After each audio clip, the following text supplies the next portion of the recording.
Just let it run Take and off clip with it later, okay? Okay, just go ahead, if you would, to say your name and spell it, how you would want it. We're going to put it on the screen. My name is Lewis Lockhart, Lewis Lockhart.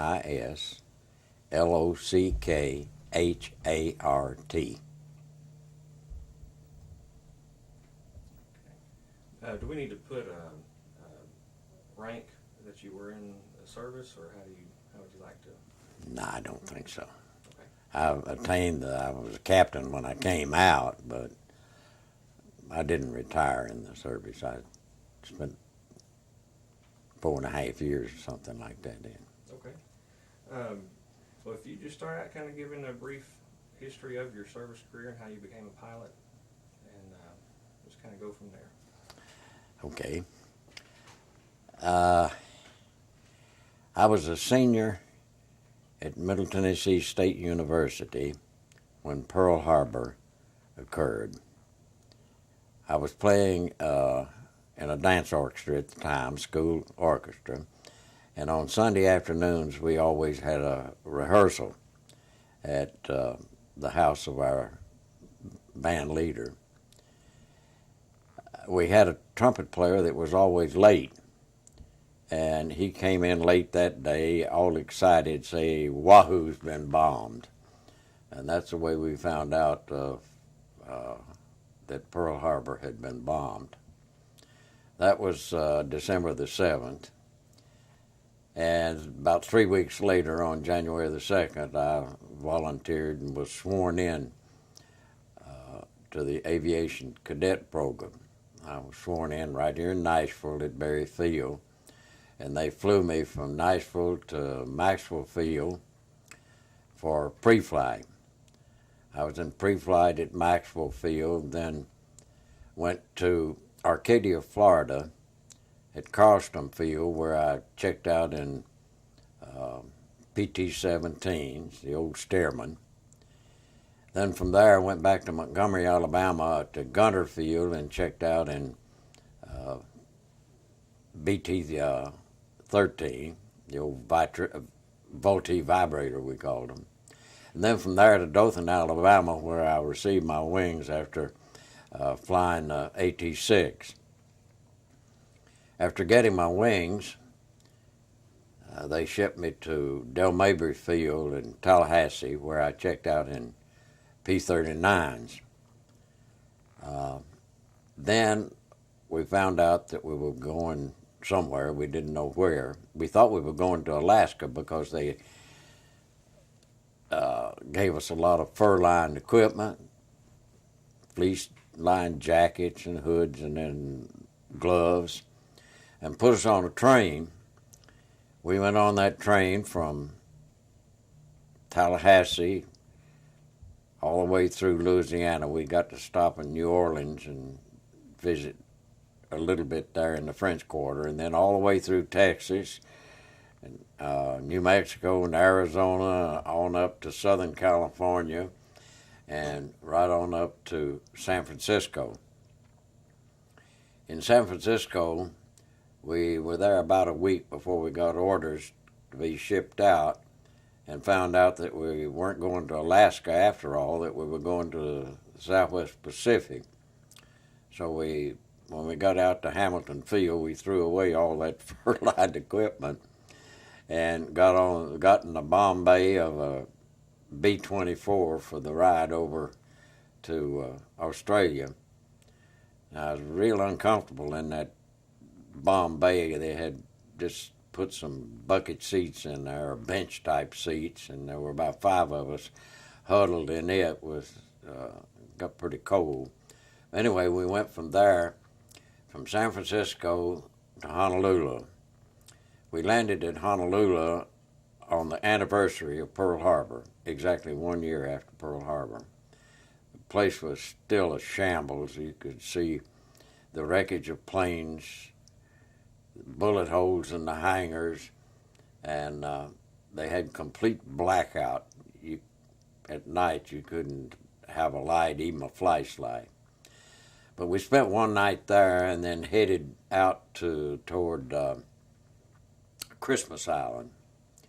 But a front moved in, and we had to bypass Christmas and landed at a French-mandated island called Wallis and spent the night there. One interesting fact at Wallis, I met a Navy surgeon who was studying elephantiasis, and he put me in a Jeep and took me around and showed me some of his patients that had elephantiasis, big arms and big legs, and anyway. And then from there, we hopped over to Suva, Fiji, and spent the night there. And then from Suva, Fiji, over to New Caledonia. New Caledonia was a iron mining island. You could tell the men had been stationed there a long time because all their khakis were red. They couldn't get the red out of their khakis. But we were headed from there over to Brisbane. But before we left, they had a French consul, I guess you'd call him, or ambassador or something. Anyway, he and his wife and 2 kids were to ride with us from there to Brisbane. So they got on the plane. They didn't speak anything but French. So you can imagine what a gibberish time we had from New Cal over to Brisbane. Well, we got to Brisbane and showed our orders, and they said, we don't need P-39 pilots. We need P-38 pilots. Well, none of us had ever had any twin-engine advance. We'd never even seen a P-38. Very few of us had even seen pictures of it. They said, well, now we're going to check you out in P-38s. So they put us on a train to go from Brisbane up to Charters Towers, up to Townsville, and then over to Charters Towers. But one interesting thing about the train ride up, about halfway up between Brisbane and Townsville, the train stopped. And we asked what was going on. We said, we've got to change trains. There's a different gauge. They had a narrow gauge that we called the tunable trolley after we saw it. But we got on that narrow gauge train, and about the middle of the afternoon it stopped again. This time we couldn't figure out why we stopped because we'd already changed over to narrow gauge, so we got out and walked up to the front of the train and where the engine was and found out that the crew was drawing hot water out of the boiler to make tea, afternoon tea. Well, we got used to that idea because after we got to New Guinea, we had tea in the morning, tea in the afternoon. But anyway, we went, got to Townsville, and then on over to a little place called Charters Towers that had one metal runway, and we had a couple of three P-38s for us to check out in. And well, our checkout amounted to the fact that the guy that was showing us around took us up and set us down in the cockpit and said, now the only thing you have to remember about this, you got 2 of everything. You got 2 throttles, 2 prop pitch, and 2 mixture controls. Now all the instruments have got red lines on them. Just be sure that the needle doesn't go past the red line. He said, now take off. And that was our introduction to the P-38. So after, well, one incident that occurred while I was there, we didn't have enough P-38s for us to fly all the time. And they had a few old P-39s there for us to get our flight time in so we'd get our monthly flight pay. And I was flying one of the P-39s I think was condemned from combat. Because after I'd flying around a while, where I wasn't supposed to be, I was sightseeing, the coolant leaked out and the engine froze. And there was no place to land it, so I had to bail out. And I landed in the outback up there, and I cut the parachute loose from that and started carrying it back with me, and I finally found a a small trickle of a stream. See, this was in January, and it's summer down there then. It's pretty hot. And I decided I better stay with the water, and I walked downstream, and it kept getting bigger and bigger, and finally I saw a windmill. I thought, oh boy. And so I walked over to this cattle station. It was the only cattle station in about 100 square miles, I think. But the guy that ran it, he was real friendly. I mean, he hadn't seen anybody in the outside world in quite a while. What he did was to go out and get wild horses up there and break the wild horses to send down to Sydney to make race horses. And he told me he went to town to get his mail twice a year. That's how remote it was. But anyway, they flew over and said, "Stay where you are and we'll come get you." And they sent a Jeep up to pick me up. And I went back to Charters Towers. And they grounded me for a week for being where I wasn't supposed to, but they still sent me on to combat. So we went from there to Port Moresby, and I joined the 39th Fighter Squadron in March the 23rd of 1943. And that's where I met Sully. Okay.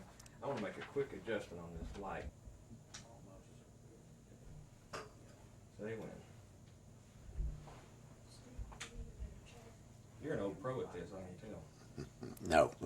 You're doing good. Some people can't talk when the camera and the lights are on. They just No, I'm a ham. Good. That's what we need. No, that's fine. You know what you're talking about. That's important. I'm good on camera. All right. You good? Just real quick while we're at this point, tell me about the Stearman. Just what are you? Just talk about training. Well, it's the first plane I ever flew, and of course we were flying on grass field down there, and it's an open cockpit, and they had everything. The only thing you had in the thing was the RPM. They even had the airspeed blanked in. You had to fly by the seat of your pants. In other words, that's what you had an RPM, and that's it. And of course, we had I think about 6 hours before I soloed, and then we did all kinds of maneuvers with it. I mean, acrobatics. That plane would wear you out, but it was really a good acrobatic plane. You could do loops and Immelmans and slow rolls and barrel rolls and split S and anything you wanted to do with the Stearman, you could do it. By the time you got up to something like a P-38 or later aircraft, did that prepare you pretty well for? Oh yeah. Talk about that a little bit. Well, you got the basics there. I mean, they turned you loose after you got solo. You could go up and spins and recoveries and all kinds of acrobatics. And I remember I was at Arcadia, right in the middle of the state, and one day I wanted to see how high it would go, so I just kept going up and up and up, and I got up high enough on a clear day I could see the Gulf on one side and the Atlantic Ocean on the other. So it was a good old ship. Anything else you can think you might want to say about that? No, I didn't stay in it that long. I went there to the BT-13. Okay. Well, what was the P-38 like? Oh, it was wonderful. After we got used to it, for one thing, you didn't have any torque to fool with. The props were counter-rotating. You were sitting between them, just like sitting in an office, and you had a wheel instead of a stick. And you had 2 engines, which was real good, and you had plenty of range with it. No problem. You take off, you didn't have to worry about wobbling to one side or the other. You go straight up. Compare the P-38 to some of the other planes that you flew.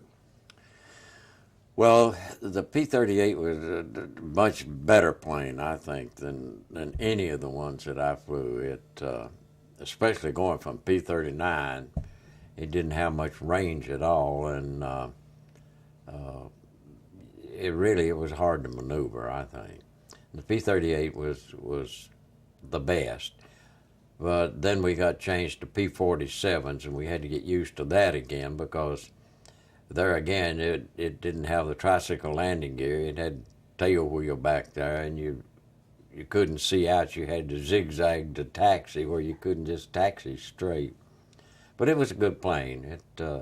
It had pretty good range with, in fact, as we flew one of the longest fighter escorted missions in the war, and when we flew from Noonfor across the Halmaheras all the way to Borneo, escorting the B-24s up there.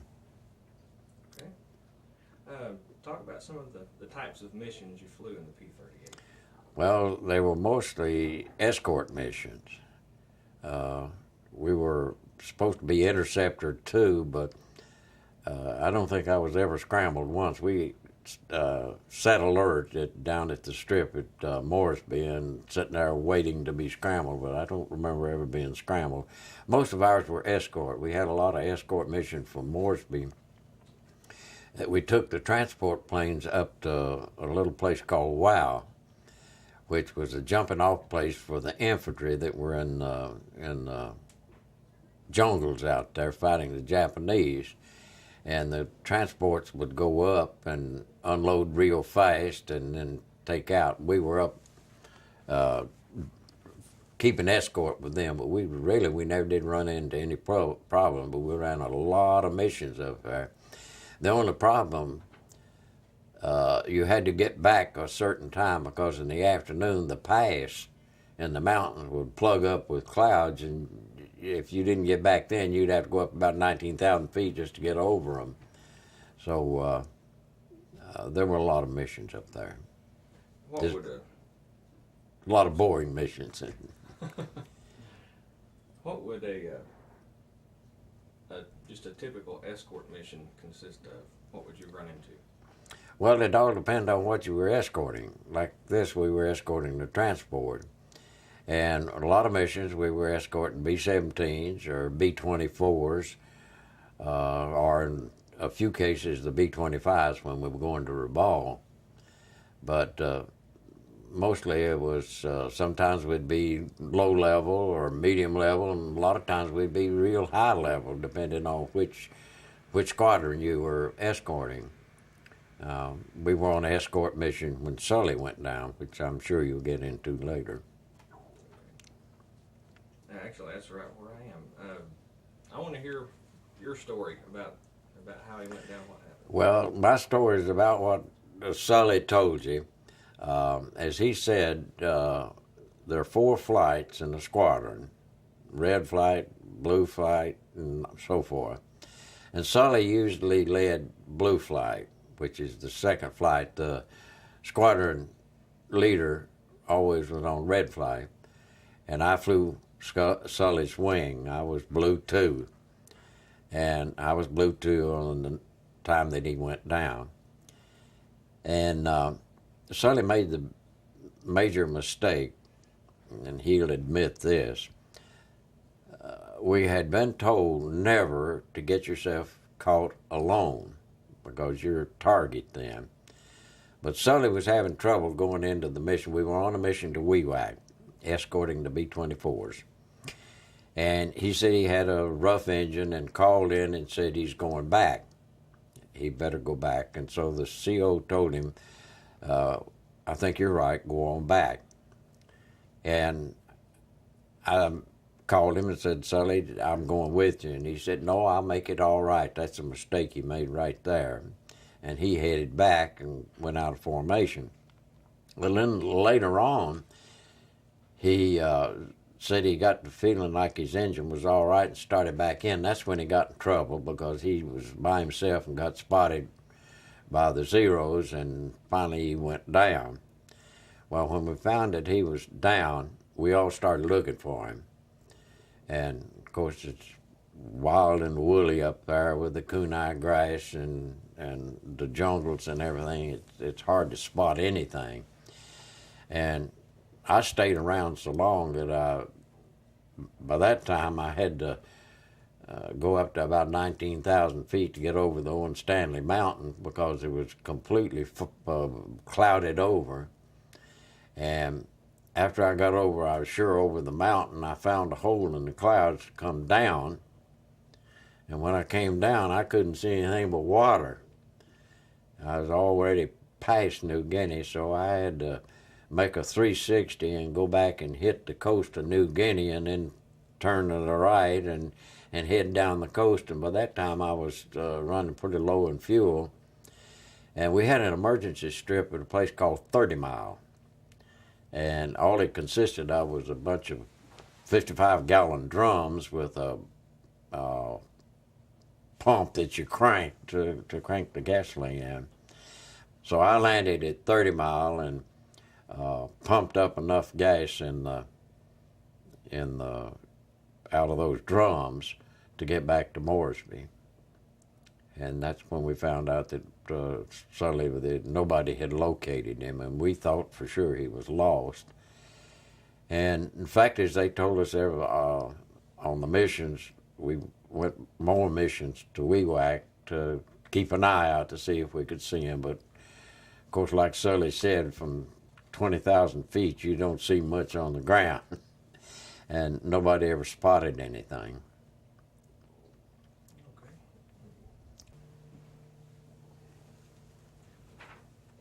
Tell me a little bit more about that. Tell me about, you felt compelled to enlist and wanted to be a pilot. Well,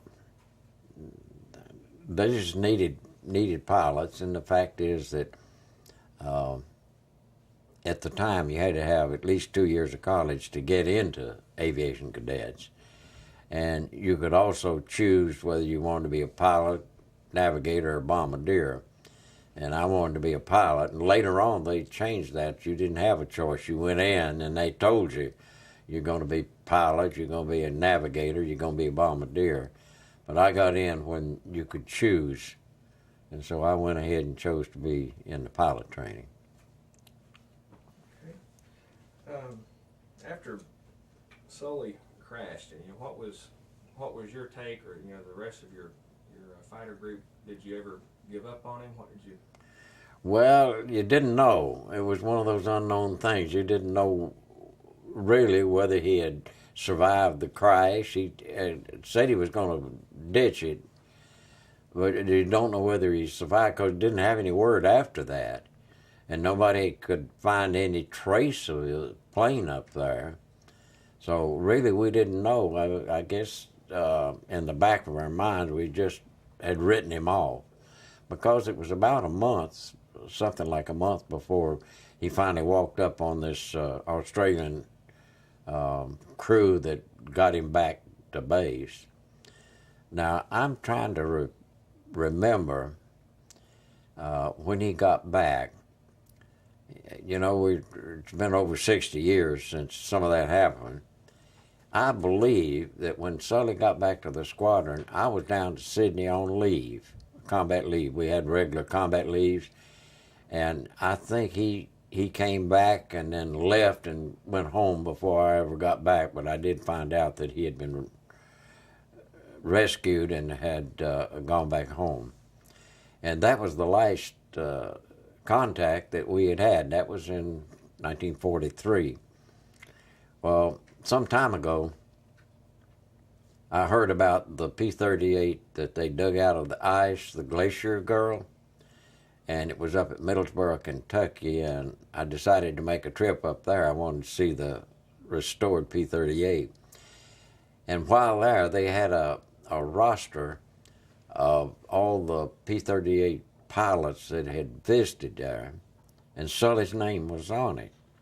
And that's where I got his address and phone number, and when I got back home, I called him. And so we've been talking ever since then, and 2 years ago, we met at the reunion in Austin, Texas. And since then, we've talked once or twice a month anyway. He still calls me Blue, too. That's a great story. Tell me about, what did it feel like? I mean, I assume you were pretty good friends having flown together so much. Yeah. What did it feel like, to have the idea that he was gone in combat? Well, it's a sense of loss. And he wasn't the only one that we lost. There were others that lost. Some of them lost by weather, and others in combat. But you tried not to think about it too much, because you tried not to think, well, I might be next. I mean, that's the thing you wanted to get away from. You just wanted to put it in the back of your mind. How did it feel when you learned that he had come back? Oh, it was a joyful account to find out that he'd made it back. Yes.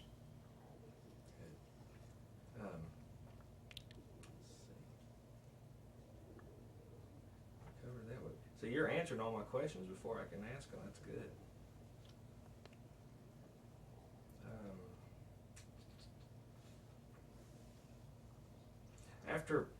After all these events, just what was the rest of the war like for you?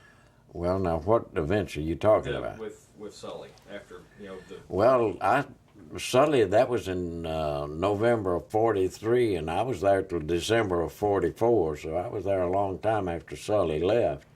I was there when we changed from P-38s to P-47s. And, of course, I flew a good many missions after Sully left in the P-38 before we changed over to 47. In fact, it's one of the missions to Rabaul. I almost had a similar thing happen to me. We were high escort on, I think it was the first daylight raid we had on Rabaul. We were escorting the B-24s or B-17s. And I had an engine go out. And I wobbled out of formation and got to tinkering with it, and like Sully, I got it to going and started back in to see if I could join the squadron, and I found myself in a hornet's nest with nothing but tracer bullets. So my engine went out for good then, and I headed straight down to the water, and from 19,000 feet, when you go straight down, you pick up a good bit of speed, and there's no zero that can stay with you, and I pulled out right on the deck and had a feathered engine, and I went on one engine from Rabaul to Emergency Island in Carolina. Carolina is just a dot in the Bismarck Sea over there. The funny thing is, rather coincidental, earlier our squadron had been sent to Milne Bay to bolster a P-40, Australian P-40 outfit to cover the landing at Carolina. They were going in to land at Carolina, and we were to cover the landing. They were going to make an emergency strip out of it. So we covered the landing, no enemy action at all, but we did cover the landing, and they made this emergency strip there. Now, I didn't know at the time, but I was going to use it later, coming back from Rabaul on one engine. One other close call you might want to hear about was after we changed over to P-47s. We were up at either Nadzab or Goosap, I forget which, up the Markham Valley. And I was leading, we changed over to P-47s, and I was leading a flight of 4. At the time, we took off 4 at a time on 2 runways. And I was taking off, and we had a 200-gallon belly tank underneath. I had a tire blowout, and it set that 200-gallon tank down on this metal runway, and it exploded. And I don't know why, but I reached down and flicked my safety belt, and it popped me out of that cockpit like a pea, and I landed to the side of the runway. Didn't hurt me, jarred me up. I started running because the plane was fully loaded and all these 45s going off in the fire. But they came, ran me down with the Jeep and took me back. Well, the rest of the squadron went off, and they came back, and they were sure that I hadn't survived, because they said all they could see was all this black smoke coming up, and here I was sitting on the hood of a Jeep waiting for them to come back from the mission. But that was a close call. Tell again about having to land at that little strip that you had to find out in the, I can't remember the name of Carolina? it. Carolina. Well, nothing to it except after I left Revolve, I guess I had some angels going with me because there's no checkpoints, and all we had was just a bare compass. You don't have all this navigation equipment you have now. And it was all over water from Revolve to Carolina, which is about, I'd say, 300 to 350 miles. And Carolina, just a dot. And I landed there, and they had some B-24s that were coming back that had some wounded gunners on them, and I got a ride back to Mooresby in one of those B-24s that landed with some hurt men on it, and they flew me back to Mooresby. I think I heard on the reunion tape when you talked about you and the other pilot that had wandered up and had to refuel and come back. They didn't. Oh, that was... Tell that story. This was when I was checking out in P-39s down at Del Mabry Field. See, he was just a brand new second lieutenant, and they checked us out in a P-39. And another guy and I were flying around, just getting some time in it. Well, it was completely overcast. It had and we flew up over the overcast, and boy, it was beautiful. It looked like a feather bed down there. And we were having all kinds of fun, just dipping down in it and flying up and dipping down and flying up. And finally, we decided we had better get back to the base, and we found a hole in it and flew down, and we looked around, and neither one of us knew where we were. I asked him, where are we? And he said, I don't know, where are we? And I said, well, which way are we supposed to go? And he says, I don't know, let's start looking. So we wandered around till we finally saw an airfield. And so we decided we better land and get some gas. It turned out it was a basic training field at Bainbridge, Georgia. And of course, two P-39s landed there. They were flying BT-13s. They were basic. They just kind of... Of course, here we came, two lieutenants in a fighter plane. They were really gawking as we came in. So the captain in charge came out, and we told him we'd lost, that we needed some gas. So he gassed us up. He said, I tell you what. So when you get back, he said, and I'll point you the way back to Tallahassee. Don't tell them you got lost so you won't get on your record. And we said, okay, we won't do that. So we took off and we went back to Tallahassee. And they couldn't figure out how we stayed up as long as we did with what gas that the P-39 carries. I sure would like to know who that captain was. I'd like to meet him and thank him, because that's something never did go on my record, of getting lost in southern Georgia. That's a great story. Okay. Let me get you to straighten your tie just a little bit. Yeah. Okay. Answered a lot of these. When y'all were in, you're going into combat and you knew there was a chance you could get shot down and possibly captured by the Japanese, what did you understand about that, or what did you know about being a prisoner? Well, we knew that all we were supposed to give was name, rank, and serial number. And, of course, we'd made up our mind if we went down, we wouldn't tell them we were an officer, we were a sergeant or something. But I don't know. If you've seen a picture, I think it was in the book Flyboys, it showed a picture of an Australian being beheaded by Japanese. Well, somehow or other, when that happened, intelligence got a hold of it, and they showed us that picture, and that didn't sit too well with us. It's showing a guy getting his head cut off. Okay, that's kind of sobering, I guess. Yeah. Is there anything else about that element that you want to?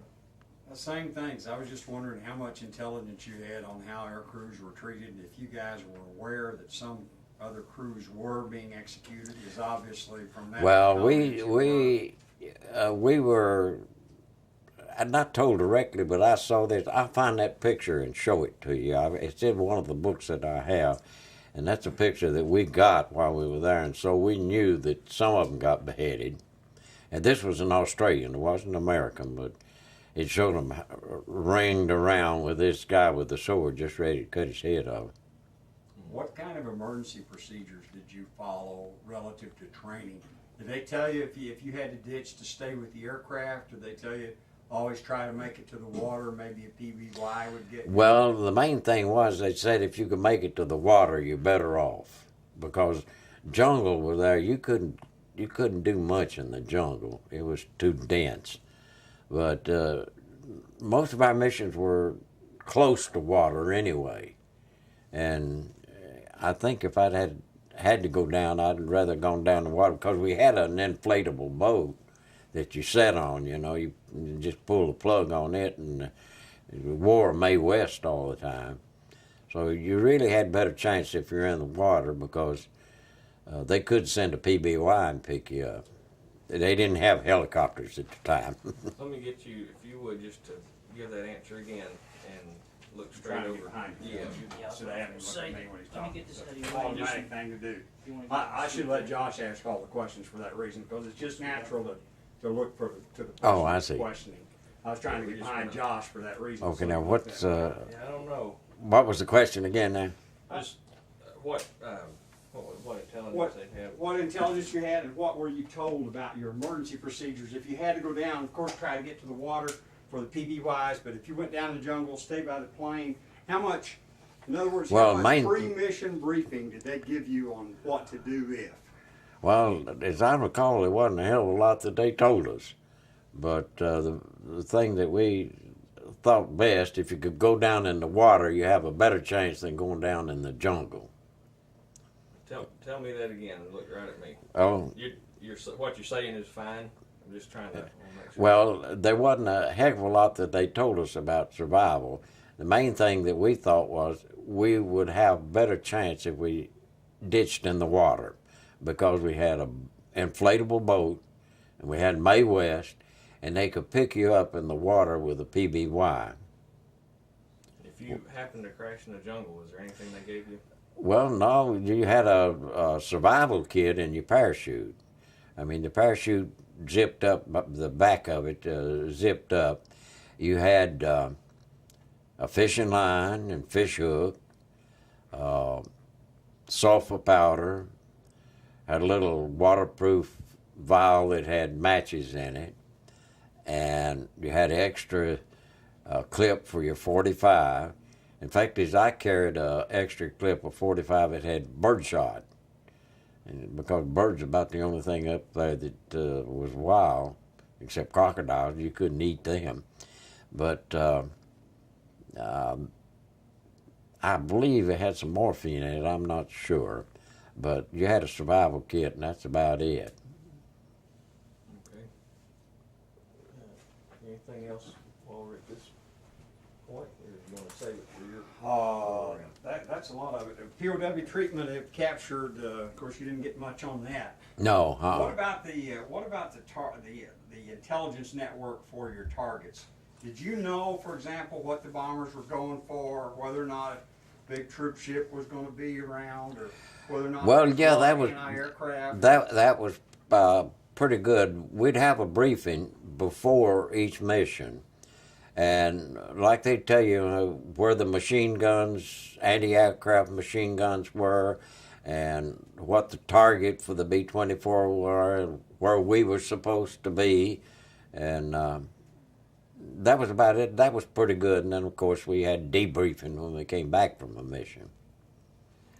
Another element we haven't really touched on. What was your, when Sully crashed, he had these natives to deal with that he ran into. What was your understanding about the natives in the area? Well, the funny thing is, we didn't see many natives in Moresby. They're all back in the jungle. And I don't remember them telling us anything about the natives. Well, of course, they told us that the natives around Moresby were a lot different than the natives up around where Sully went down, because they were still headhunters up there. and it was pretty wild. Natives up there never seen a white man, and that's what Sully ran into. Okay. Let's see. I'm just almost finished with my questions. If you want to get yours ready, I'm just going to change seats with you. Okay. And let you give me just a few minutes. All right. Okay, we're going to shift gears just a little bit, and I want to hear you talk about 𝐜𝐴𝐻𝐸𝐺 for a little bit. Just kind of tell, when you found out that there was a P-38 they had brought back, just tell what you know about that. Well, the main thing that I found out about it was the part they had on TV. It showed the operation where they dug a hole in the ice and how they pulled up part by part and piece by piece and took it to Middlesbrough and put it together and actually got it in flying condition. Well, when I heard about that, I wanted to see it, so a nephew of mine and I went up to Middlesbrough, and it was nice to see. The only thing was they wouldn't let you touch it. They had it rimmed off. You had to look at it from the side. But that's where I found Sully's name, because he'd been up there, and they had anybody that been there that flew P-38s, they had them log in, and actually they gave us a 45 caliber bullet for us to sign our name on. So I've got a bullet up in Middlesbrough with my name on it. Okay. Talk about how rare it is to see a P-38 now. Now? Mm-hmm. Well, very rare. I don't know of many that are in flying condition. That one up there is, and I think, I'm not sure, but I think the Texas Air Force down there, that I think they've got one. I'm not sure. They're very rare now. And I know they only have one P-39 that's in flying condition, because we saw it at San Marco 2 years ago when we went to the reunion in Austin, Texas. In fact, I got to sit in the cockpit of it. You didn't take off in it? They wouldn't let us. But they did fly it for us. They flew it. One of the son of one of the members of our squadron, Shady Lane's son, flew a P-47 down from somewhere up in Ohio, and they put on an air show for us at San Marco. They had the P-39, they had a P-47, and they had an AT-6 that was painted with the rising sun on it, like as a zero. So they went up and put on an air show for us there with the P-47, P-39, and the fake zero. That was probably a neat thing. Oh, it was. Let's see. When you back to 𝐜𝐴𝐻𝐸𝐺, for you to be able to go and see a P-38 on display and know that it's open to the public like that, how does that make you feel? Oh, it makes me feel proud. Talk about that a little bit. Because to me, the P-38 was the pride of the war, I think. I know the other planes, the P-47 and the P-51, and got a lot of publicity too, but to me, the P-38 was the plane. You had two engines, and if you ever had to use just one, you were glad you had two. Let's see. I think it's the prettiest plane too. It is a pretty plane. And your opinion, what's the historical value of having access, to still be able to see that? To see what? To see the P-38. Oh, it's everybody ought to see it, to see what it looked like and what we had at the time. It was the top of the line. When you the P-38 or any of these other planes that are available, for people to see, what legacy do you hope that leaves to future generations? Well, I guess what we went through in the years from 41 to 45. Just, in a nutshell, if you can compare that time to the way things are today, how would you describe That's hard to do. It's a different attitude now altogether. I mean, we went in, we were attacked at Pearl Harbor, and it was only natural for us to fight back. Now, comparing that to a preemptive strike in Iraq is like comparing apples and oranges. Is there anything we hadn't covered that you want to mention? I don't think. I think Steve wants to say something about the B-25s. He's got some questions for you. I'm going to turn him loose on you. You'll hear that too, won't you? It'll be on the same tape? It will. Okay, Yeah, we're going to have it all in one collection. okay. The B-25s you escorted. Now, of course, there were the light range or the lightweight long-range bombers that went to Rabaul, and then there were the B-25J models that did the low-level stuff on the That's coast. right. Well, that's one we were escorting. Okay, well, let's talk to that then. Just, We're rolling. okay. If you would, just describe the B-25 escort missions that you had and the complications that they presented. Okay, well, the B-25s that we escorted to Rabaul were the strafers. And they're the ones that Pappy Gunn had modified. He took a regular B-25, stuck a 75 millimeter cannon in it, and I don't know how many forward firing 50 calibers, and then opened up the bomb bay and put parafrags in it. And it was one lethal weapon because they would go in 3 abreast down a runway, and the 75s were going off and the 50s were going off. Some guys would melt the barrel, they'd leave them on, and drop parafrags.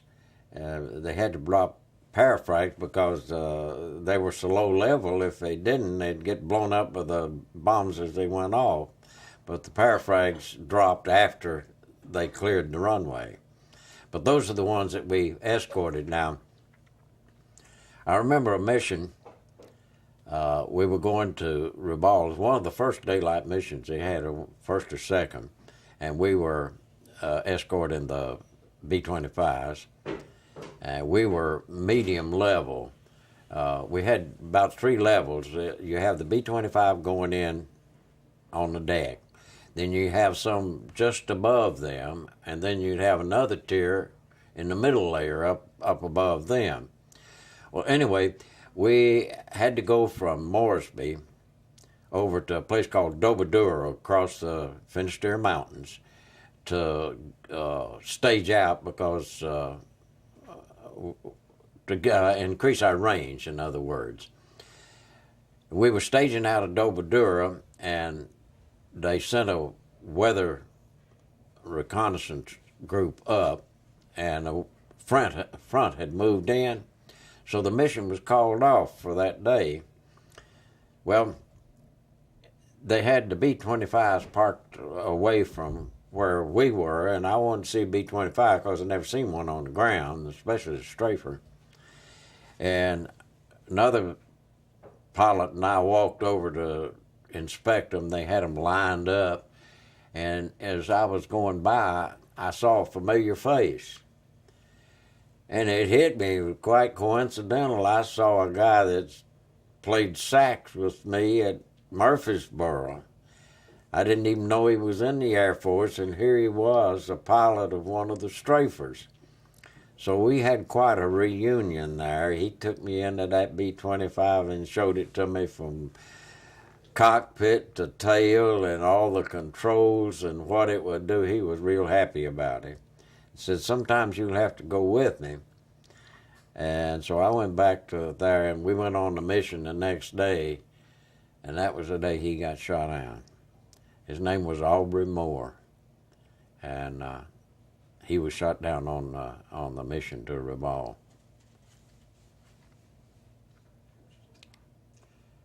What kind of ringside seat did you have when the bombers were doing their thing and you guys were watching for fighters? Oh, you had a real, when you were watching, now when you were covering the B-24s, you didn't have much of a ringside because you were up at 18,000, 19,000 feet, and there's not much you could see up there except little puffs of smoke and all the ack that were in between you and the ground.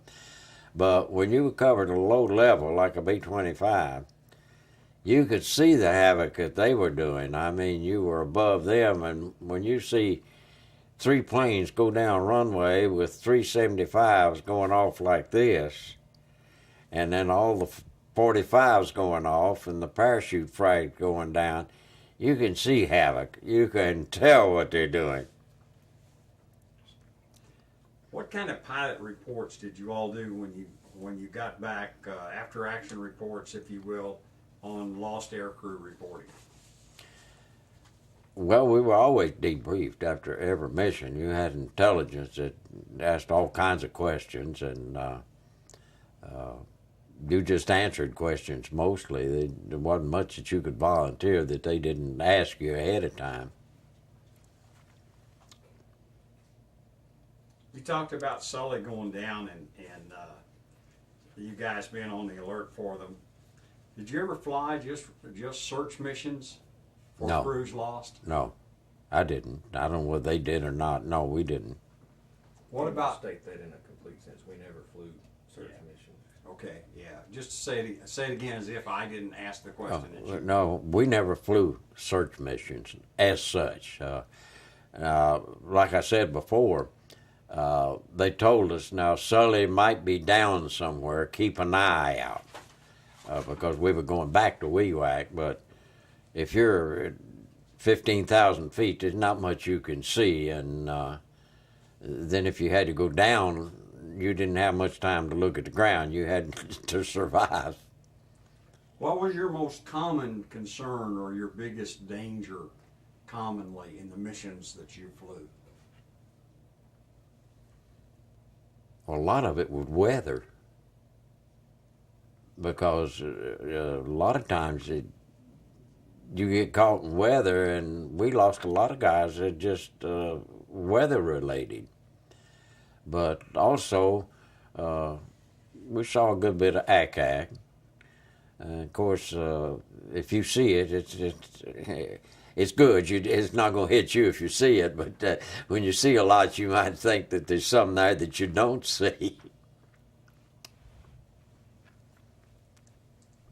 Tell me about the threat of Japanese submarines if you went down in the water. Did they warn you about those? No, never said anything about submarines. Tell me about the policies for flying your same aircraft, for nose art and naming your aircraft, and your radio procedures.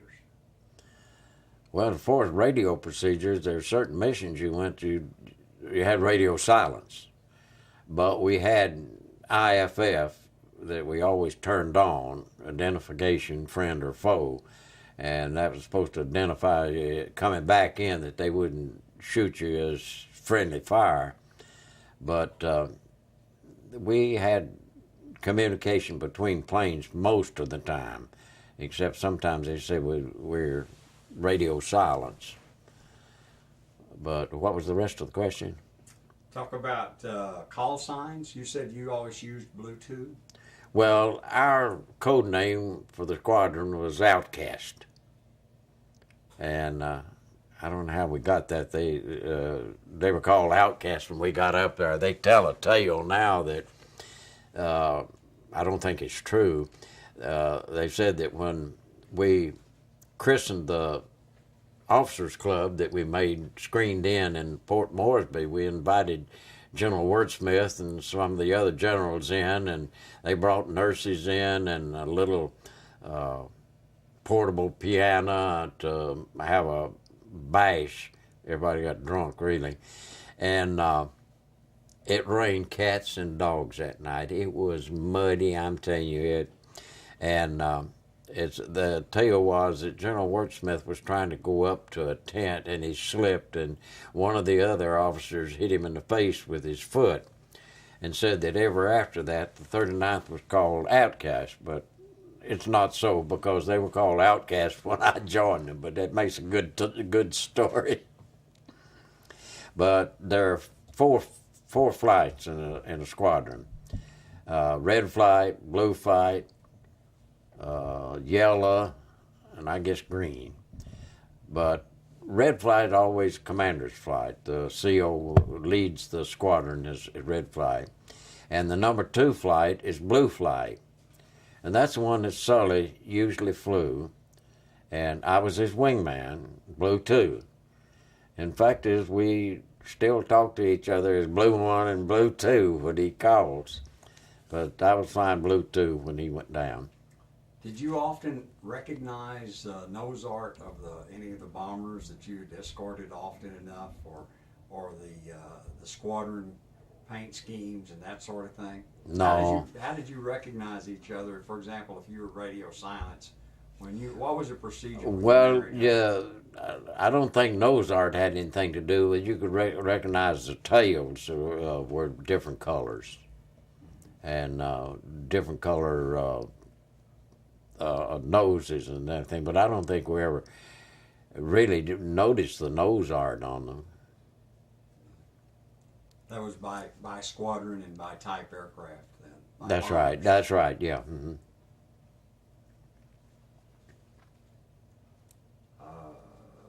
Did you all get any feedback post-war or post-invasion feedback of your own effectiveness relative to strafing missions? In other words, the Japanese might recognize that they didn't want to be 25 raid, or they didn't want to be 17 raid, or how effective that was in your intelligence? No, we didn't have any of that at all. No. Did you get any clue about the coast watchers? And in your response, please go ahead and mention the word coast watchers or intelligence stuff. Well, now they had coast watchers that. Now at WW2, they had a radar station. The coast watchers would call in to the radar, and the radar had a big map there of the Mooresby area, and when they'd spot something, they'd put a marker on that map. And I spent a week up there as controller. My duty was to watch those things, and if they felt like they were getting close to Mooresby to scramble. Of course, I never had to scramble, but I spent a week up there listening to the coast watchers that called in.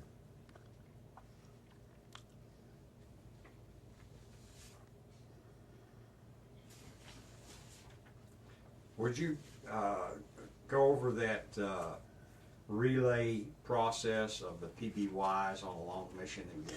Oh, yeah. Well, that after Lindbergh came over to our group, he was representing the Republic Aviation at the time, from flying P-47s, and was to teach us how to get more mileage or more distance out of our, more range out of our flights. And after he had briefed us, we flew the longest fighter escort mission of the war, I think. We went from, it's either Numfor or Aui, all the way across the Halmaheras to the oil fields at Balikpapan in Borneo. It was so long that they had PBYs that were supposed to be rescue ships. One ship went up a third of the distance the night before and sat down on the water. Another one went up 2/3 of the way and sat down on the water. Then the next day of the mission, as the B-24s and the P-47s got close to them, the 1/3 of the way would take off and stay in the air until we passed. Then they'd go back down on the water, and the 1/2 would pick us up and stay aloft until it went over the target and came back, and then they would drop down. And then the one that was 1/3 of the way would pick us up on the way back. Some of the guys ran out of gas and had to be picked up in the water. It was such a long mission because it was stretching the fuel consumption.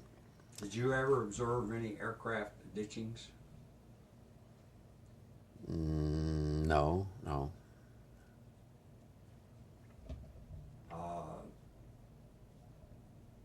You think aircrew identifications are still possible in New Guinea of lost crews? Yeah, I believe they might be if they can find enough. they can identify. Like this lieutenant I told you about, that they finally located parts of his. Well, they found bones that his daughter had DNA run on, and what parts they found was buried at Arlington Cemetery. Tell us about your awareness of what's being done to, as a DOD effort, what's being done or not done to locate those airmen. Well, I think it's kind of died down now. There at one time, they were a lot of search parties went out, but I don't think there's much of that going on right now. It's just it's been a long time. That's right. Are you satisfied with what's been done to support missing air crews? Well, you can always say that more could be done. Really, I don't know how much more could be done. What would your best advice be to fellow Americans and non-veterans about being aware of World War II efforts? Well, I don't think they ought to let it die. I think they ought to remember it as something we had to do and did do and accomplished it.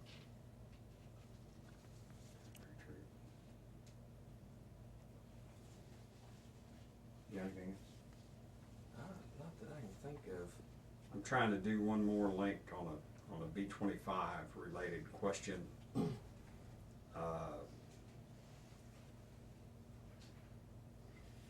Did you often fly? Talk about targets of opportunity relative to a mission where about what you know observed on skip bombing techniques. Okay, we're good. Okay, tell me. Say, well, rumors were whatever. Well, I don't remember one in particular. I don't remember exactly where it was, whether it was at Nadsab or when we moved up to Noomfor. But anyway, the rumor got out that the Japanese were going to drop paratroopers on our base.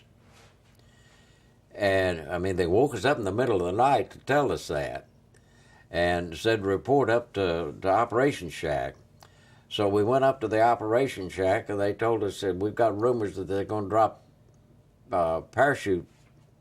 Japanese parachutes on us, and we are to defend this strip to the last man. And they said, now you take these two men and you go down to this end of the field, and you've got a machine gun down there, and you take this one down at the other end and defend it. And we didn't even know how to fire a machine gun. But it was just a rumor, but you can imagine the feelings when you go down to a bunker down there and you're supposed to learn how to shoot a machine gun in case the paratroopers come in. But that was one rumor that I remember real well. Tell me about your living conditions. Did you live with the bomber guys, or did you stay with the fighter guys? No, we stayed with the fighter guys. We set up tents. In some places we had real good tents. In other places we didn't have too good a tent. But the living conditions weren't that bad. We had good food at time, and we had bad food at time. And the tents that we put up, I remember one time we had what they call goobas, where the rain's horizontal, and it blew our tent over, and we had to stay under the tent until the rain was over before we could put it back up. What about aircraft damage that you've seen and still flying, either P-38s or bombers or otherwise? Well, I've seen P-38s come back on one engine. In fact, I came back on one engine. And the P-47s, I saw some that, one that came back, the supercharger's underneath on it. I saw it come back with a supercharger blown completely off, and he got in and landed safely. And I've heard rumors, now here's rumor again, that some guys got a cylinder shot off and came in. Now, I don't know how true that was. You see any bombers damaged on their return? Well, no, not that I remember. Now, I know a bomber at 𝐜𝐸𝐻𝐻 when I landed on single engine that time. He'd been shot up because he had one of his crew members was shot. Was the reason he was landing there, and it had bullet holes in it, but it was still had 4 engines flying.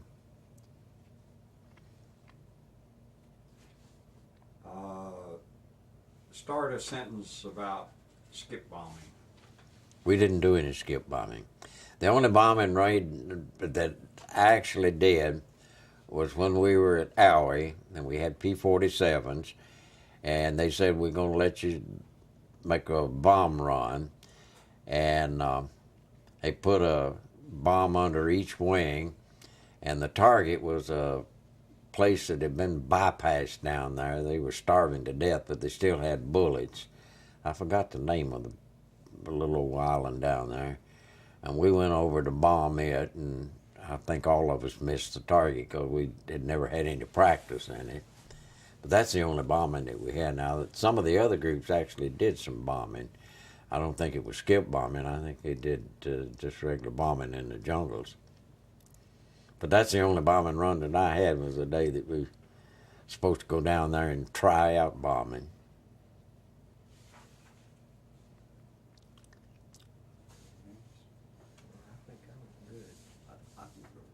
What else can you think of that might be of interest? Can you think of any jargon that was used that's almost lost now relative to buzzwords or things you said or whatever it might have been associated with the equipment? An example would be RBM in Vietnam was a real big mine. Well, the main thing we had was Kilroy. You know, Kilroy was here. Everybody had to have a sign, Kilroy was here. And the one thing was that you should have been here when it was rough. I mean, if you went up one day ahead of somebody, you met them there, you should have been here when it was rough. You always heard that.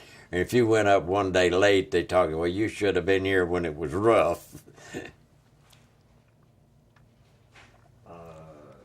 Talk about those interdiction missions at Fort Moresby that the Japanese flew, 10, 2, and 4, Dr. Pepper. Yeah, well, they were ineffective. All they did was get you out of bed. But we had a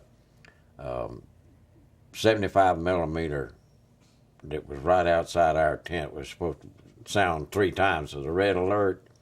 Well, you know, when 75 goes off, it jars pretty good. And it'd go off and shake you out of your bed at 10 o'clock, at 2 o'clock, and 4 o'clock. Just about the time you get back in bed. That's the reason we called them the Dr. Pepper raids. They were 10, 2, and 4. They'd go 1 or 2, and the searchlights would pick them up, and everybody'd get out yelling, the ack to get them, and never did. But you'd see them puff all over the place, and they'd leave. But we had a good yelling good time trying to get the ack to hit them.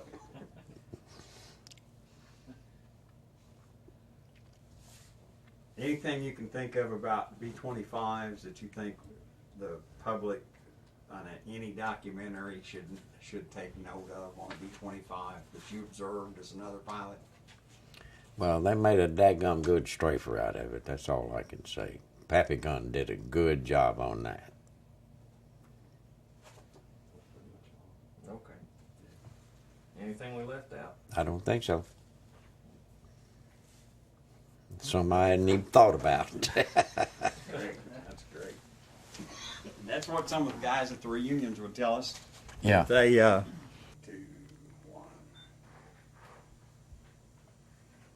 Okay, yeah, tell us something about how you'd fly with the bombers and close proximity. Well, when we were escorting the B-25 strafers, say to Reval, the strafers would go in right on the deck. In fact, they took off and never got off of the deck. They'd have to pull up to go over a tree and then to go back down. But they'd go down on the deck. Then we had about 3 tiers of fighter planes that were guarding them. We had 1 tier just above them, then we had a middle level, and then we have 1 high. And the ones down here was supposed to, anything that came off the ground, the middle level, anything else, and the high level, anybody that hit from over. So we had 3 tiers that guarded the B-25s when they went down on the deck. Okay? Okay, before you get up, Yep. can you get a couple of stills? Okay. I'm gonna put you. We've got a web page Oh, for the documentary. And Yeah. We've got a picture of everybody that. you want me to put my cap on with the... Let me do a couple like this, and we'll do something Okay. with the cat. You haven't asked me. Where are you from originally? Originally, I grew up in East Tennessee. Now, I went to high school at Clinton, just out of Knoxville. And then I graduated from high school at White County High School at Sparta, and then went from there to Murfreesboro to Middle Tennessee State. When you got out of the service, where did you go and what did you do? Well, when I got out, my folks had moved to Florida, and I went down there, and I'd had dengue fever when I was in the jungle, and I was still taking Ativan at the time. And of course, when I got out, I stopped taking Ativan, and I couldn't stand the climate down there because I started getting chills and fever again, and I headed north, and I finally wound up in Atlanta. And so I stayed in Atlanta. I worked for Sealy Corporation for about 5 years, and then I got with the Mead Packaging Group. And I spent over 30 years with them before I retired. I went back to my chemistry. See, I had a major in chemistry. And so I went back to chemistry as production and research and development chemist. I got some spare batteries. Yeah, I'm out of battery. I'm in a battery. I'll have to switch out. I got a couple. Yeah. That's got my wings on it. Oh, sure does. And if you notice, this has got the P-39, the P-38, and the P-47 on it. Now, these are jets. I never did fly the jets. They flew the jets after I left. See, jets were just coming out at the time. Which is positive, which is negative. I don't know yet. I can see right here the light, maybe. Well, I hope we haven't just worn you out today. Oh, no. We sure do appreciate that. You're going to send me copies now. I want to send it, when I send you your reunion tape, I'll just put it all in there together. Okay. Well, what is Steve? What's he taking? He taking the same thing? I'll give him copies of the stuff I have. I'll make some copies of it. And I'll get it.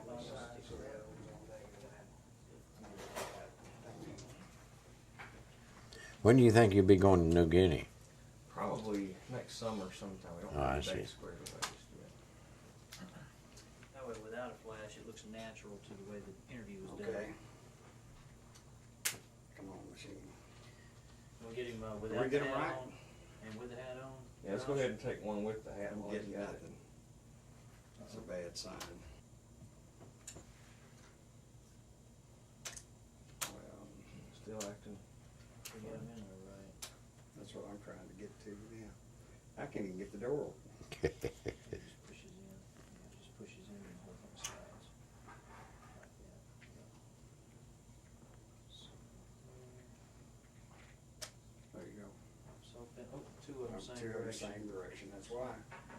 Obviously didn't have them in right? And that one goes down. That's it. That's I where. knew something was wrong. All else fails, read the directions. It's Bingo. hot now. Now you flash, if you'll leave your flash off, it'll look real natural to the way the Okay. interview was done. 1, 2, flash came up. I'll just hold it down, let it. You may have to, Go to a different setting. yeah, just manually shut it off, your flash. On I the go flash to setting, manual right there. or you can I just go come to manual, it won't. up here, now splash.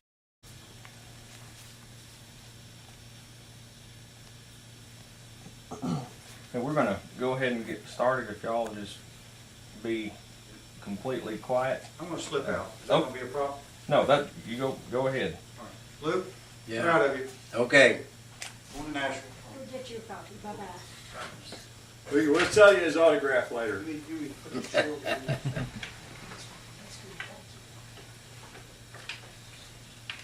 Are you taking a seat in there, or did you wanna come, did you wanna be in here? I'll just sit right here. Okay, Is that okay? that's fine.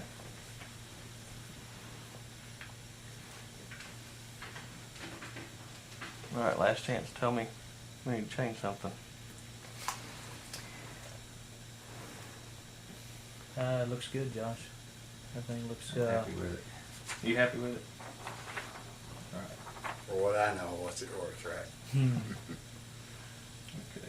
the only thing I can spot maybe right where his elbow is his left elbow. It's getting a little hot from the light. Yeah. Are you just- gonna- there you go. Are Perfect. you gonna give him any signal when you're getting ready to stop just- or ask a question or whatever? Any We'll just visual? kind of, Just let it run Take and off clip with it later, okay? right. Okay.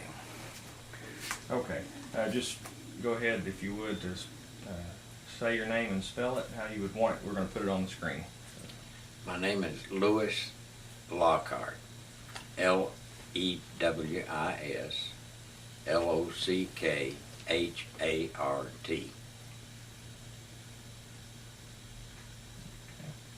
Do we need to put a rank that you were in the service, or how would you like to?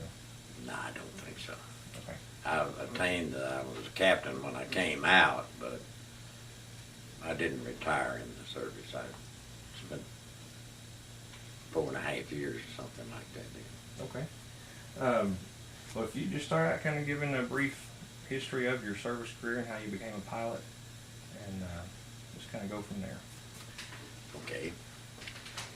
I was a senior at Middle Tennessee State University when Pearl Harbor occurred.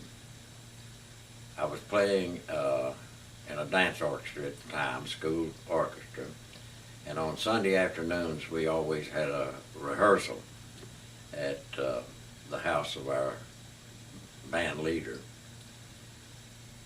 We had a trumpet player that was always late, and he came in late that day, all excited, say, "Wahoo's been bombed."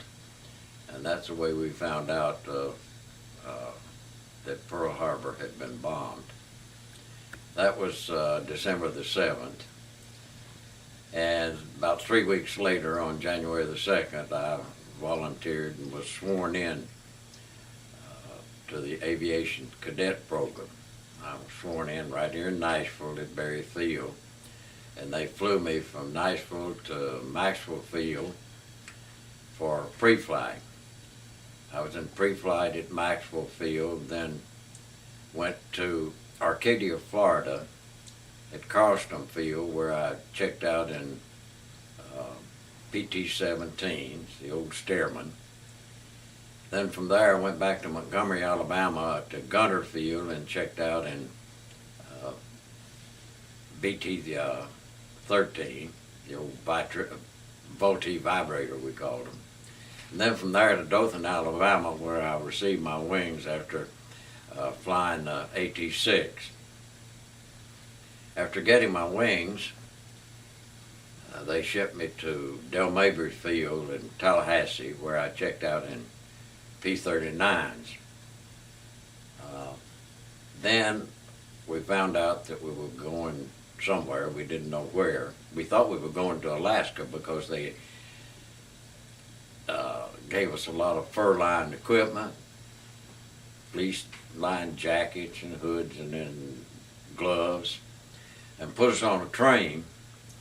We went on that train from Tallahassee all the way through Louisiana. We got to stop in New Orleans and visit a little bit there in the French Quarter, and then all the way through Texas, New Mexico and Arizona, on up to Southern California, and right on up to San Francisco. In San Francisco, we were there about a week before we got orders to be shipped out and found out that we weren't going to Alaska after all, that we were going to the Southwest Pacific. So when we got out to Hamilton Field, we threw away all that fur-lined equipment and got in the bomb bay of a B-24 for the ride over to Australia. I was real uncomfortable in that bomb bay. They had just put some bucket seats in there, or bench type seats, and there were about 5 of us huddled in it. Got pretty cold. Anyway, we went from there, from San Francisco to Honolulu. We landed in Honolulu on the anniversary of Pearl Harbor, exactly 1 year after Pearl Harbor. The place was still a shambles. You could see the wreckage of planes, bullet holes in the hangars, and they had complete blackout. At night you couldn't have a light, even a flashlight. But we spent one night there and then headed out toward Christmas Island.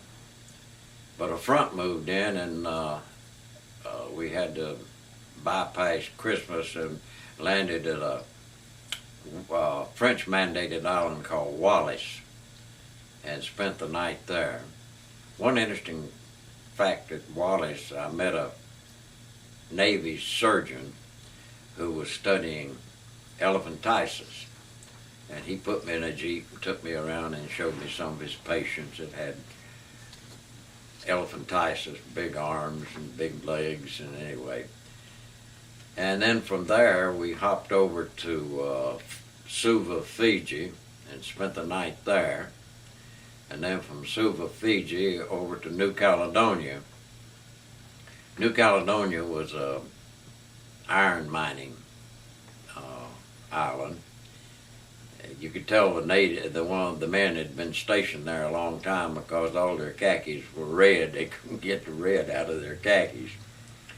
But we were headed from there over to Brisbane. But before we left, they had a French consul, I guess you'd call him, or ambassador or something. Anyway, he and his wife and 2 kids were to ride with us from there to Brisbane. So they got on the plane. They didn't speak anything but French.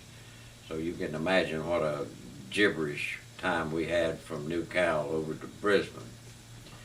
Well, we got to Brisbane and showed our orders, and they said, we don't need P-39 pilots, we need P-38 pilots.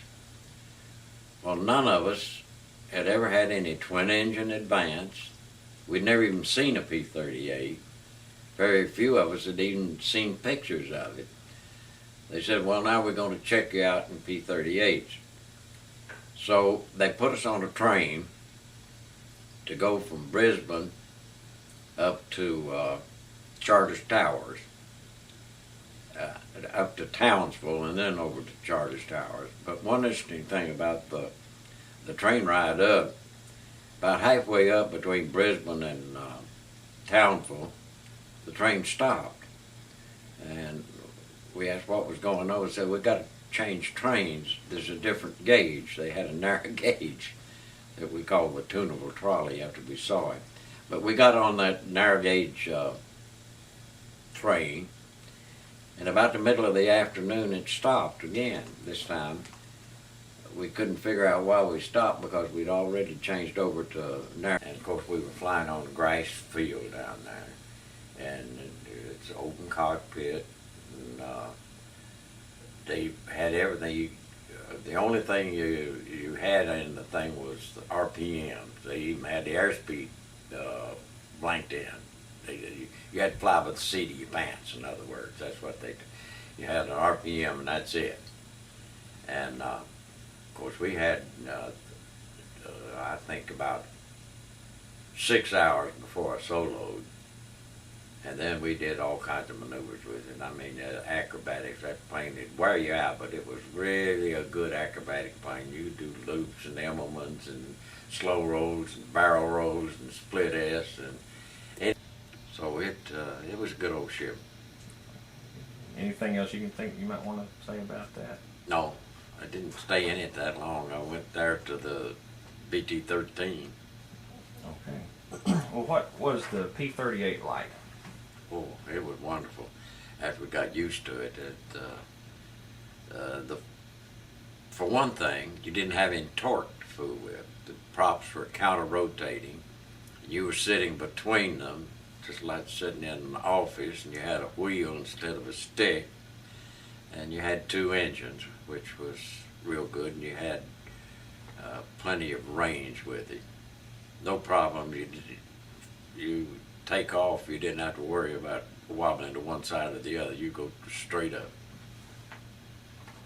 It didn't have much range at all, and it was hard to maneuver, I think. The P-38 was the best. But then we got changed to P-47s, and we had to get used to that again, because there again, it didn't have the tricycle landing gear. It had tail wheel back there, and you couldn't see out. You had to zigzag to taxi, where you couldn't just taxi straight. But it was a good plane. It had pretty good range with.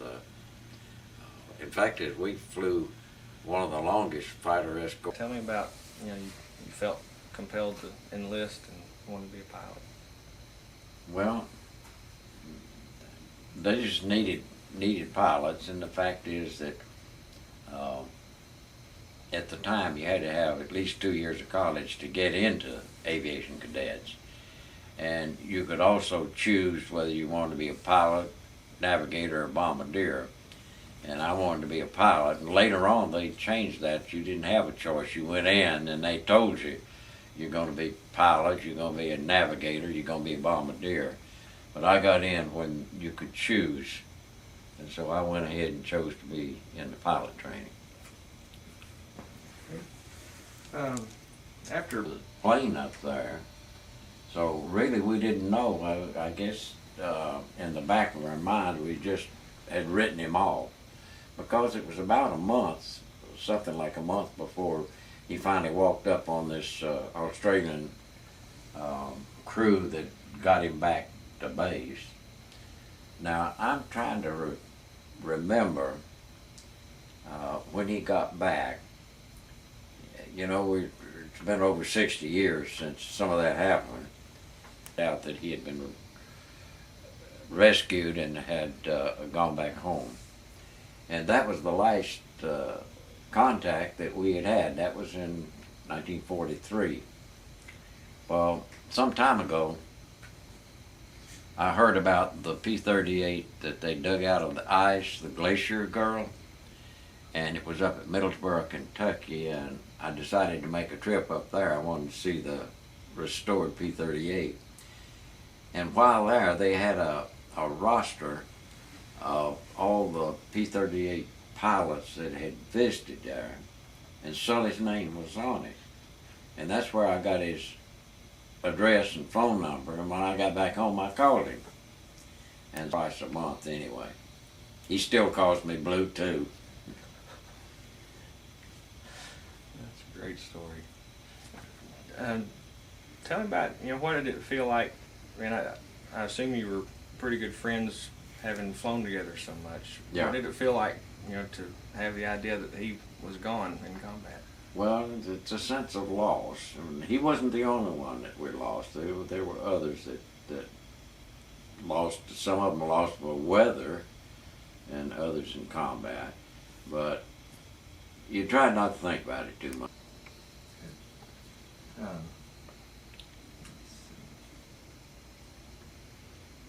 Cover that one. So you're answering all my questions before I can ask them. That's good.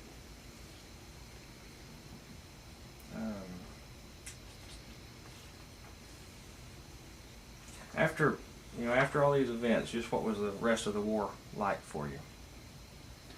Well, now what events are you talking about? With Sully after the. Well, Sully, that was in November of '43, and I was there till December of '44, so I was there a long time. So my engine went out for good then, and I headed straight down to the water, and from 19,000 feet, when you go straight down, pick up a good bit of speed, and there's no zero that can stay with you. And I've been from Rabaul to Emergency Island in Carolina. Now, Carolina is just a dot in the Bismarck Sea over there. The funny thing is, rather coincidental, earlier our squadron had been sent to Milne Bay to bolster a P4 enemy action at all, but we did cover the landing, and they made this emergency strip there. Now, I didn't know at the time, but I was going to use it later coming back from Rabaul on one end. And I was taking off, and we had a 200-gallon belly tank underneath. I had a tire blowout, and it set that 200-gallon tank down on this metal runway, and it exploded. And I don't know why, but I reached down and flicked my safety belt, and it popped me out of that cockpit like in the fire. But they came and ran me down with the Jeep and took me back. Well, the rest of the squadron went off, and they came back, and they were sure that I hadn't survived, because all they could see was all this black smoke coming up, and here I was sitting on it. About having to land at that little strip that you had to find out in the, I can't remember the name of it. Carolina? Carolina. Well, nothing to it except after I left Rabaul, I guess I had some angels going with me, because there's no checkpoints, and all we had was just a bare compass. You don't have all this navigation equipment you have now, and it was all over water from Rabaul. I think I heard on the reunion tape when you talked about you and the other pilot that had wandered up and had to refuel and come back. They didn't. Oh, that was Tell that story. They checked us out in the P-39, and another guy and I were flying around, just getting some time in it. Well, it was completely overcast. It had and we flew up over the overcast, and Tim, where are we? And he said, I don't know, where are we? And I said, well, which way are we supposed to go? And he said, I don't know, let's start looking. So we wandered around till we finally saw a airfield. And so we decided we better land and get some gas. It turned out it was a basic training field at Bainbridge, Georgia. And of course, they were really gawking as we came in. So the captain in charge came out, and we told him we'd lost, that we needed some gas. So he gassed us up. Never did go on my record as getting lost in southern Georgia. That's a great story. And possibly captured by the Japanese. What did you understand about that, or what did you know about being a prisoner? Well, we knew that all we were supposed to give was name, rank, and serial number. And of course, we made up our mind that we went down, we wouldn't tell them we were an officer. The book Flyboys, it showed a picture of an Australian being beheaded by Japanese. Well, somehow or other, when that happened, intelligence got a hold of it, and they showed us that picture, and that didn't sit too well with us. It's showing a guy getting his head cut off. Okay. That was about it. That was pretty good. And then, of course, we had debriefing when we came back from the mission. Another element we haven't really touched on, what was your, when Sully crashed, he had these natives to deal with that he ran into. What was your understanding about the natives in the area? Well, the funny thing is, we didn't see many natives in Moresby. They're all back in the jungle. And I don't remember them telling us anything about the natives. Well, of course, they told us that the natives around Moresby were a lot different than the natives up around where Sully went down, because they were still headhunters up there. And it was pretty wild. Natives up there never seen a white man. And that's what Sully ran into. And how they pulled up part by part, piece by piece, and took it to Middlesbrough and put it together and actually got it in flying condition. Well, when I heard about that, I wanted to see it, so They had it rimmed off, and you had to look at it from the side. But that's where I found Sully's name, because he'd been up there, and they had anybody that been there that flew P-38s, they had them log in and a bird with my name on it. Okay. Talk about how rare it is to see a P-38 now. Now? Mm-hmm. Well, very rare. I don't know of many that are in flying condition. That one up there is, and I think, I'm not sure, but I think the Texas Air Force down there flew a P-47 down from somewhere up in Ohio, and they put on an air show for us at San Marco. They had the P-39, the other planes, the P-47 and the P-51, and got a lot of publicity too. But to me, the P-38 was the plane. You had two engines, and if you ever had to use, the P-38 or any of these other planes that are available, for people to see, what legacy do you hope that leaves to future generations? well, just I guess what we went through in the years from 41 to 45. Just in a nutshell, if you can compare that time to the way things are today, how would you describe that? That's hard to do. It's a different attitude now altogether. I mean, we went in, we were attacked at Pearl Harbor.